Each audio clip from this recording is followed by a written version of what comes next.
Partakers of his sufferings. November 5th.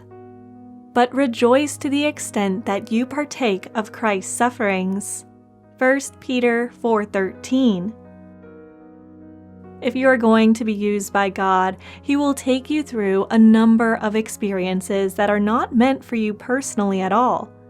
They are designed to make you useful in His hands and to enable you to understand what takes place in the lives of others.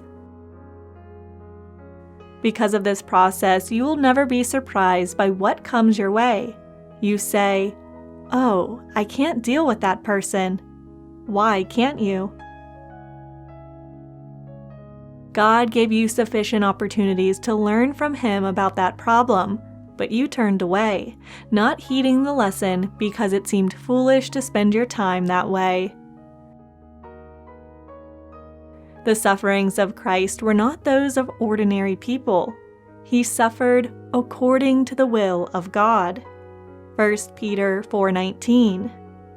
Having a different point of view of suffering from ours.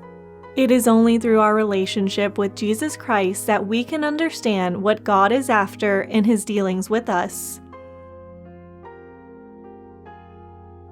When it comes to suffering, it is part of our Christian culture to want to know God's purpose beforehand. In the history of the Christian Church, the tendency has been to avoid being identified with the sufferings of Jesus Christ. People have sought to carry out God's orders through a shortcut of their own. God's way is always the way of suffering, the way of the long road home. Are we partakers of Christ's sufferings? Are we prepared for God to stamp out our personal ambitions?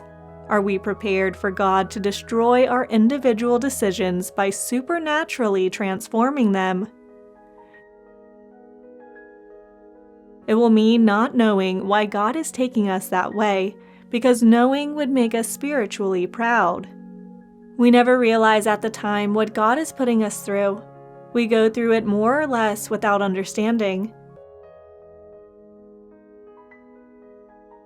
Then suddenly, we come to a place of enlightenment and realize, God has strengthened me, and I didn't even know it.